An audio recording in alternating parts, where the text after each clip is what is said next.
This is the statue that most people see and believe is on the equator, and it's not.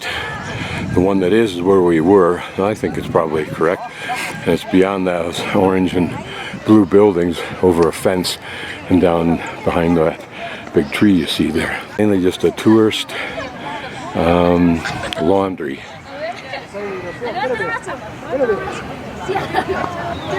These little buildings are just businesses designed to take some money away once they've drawn the tour buses here. Much more sophistication here in their illustrations. And of course they predictably work the way they want them to.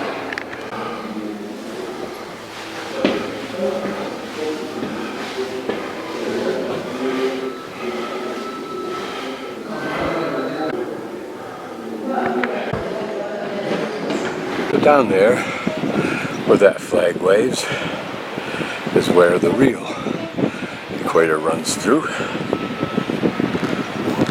But you can imagine after all these years and financial commitment to this place, the government's not about to let you know this isn't a legitimate spot.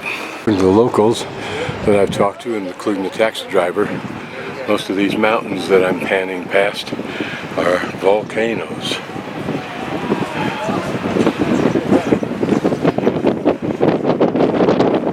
Some aboriginal fishing barbs or spears, whether they used these as arrows or spear tips, I don't know.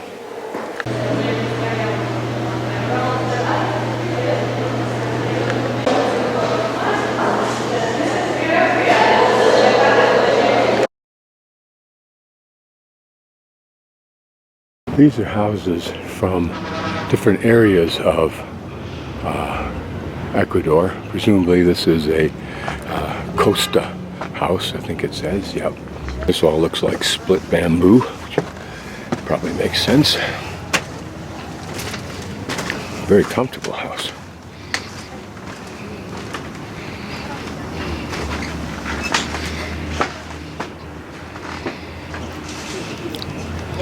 Mosquito netting, for sure.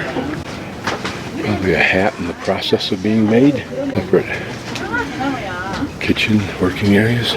This is the kitchen, though any place could have been. It's interesting to have a kitchen with fire, if they do, inside of a building like this, which would burn down fast. And this from the Sierra Obojillo, looking very much like the Three Stooges haircut so far. Ausentes a la lectura del cuello de las propiedades. Ausente. Puede leer. Muchas gracias, señor. Vivienda de la Sierra. Maybe the same thing. Grass that's used is more coarse on the roof. It's made from daub, wattle and daub. 2 rooms. Very much like a Western early home would be. Interesting.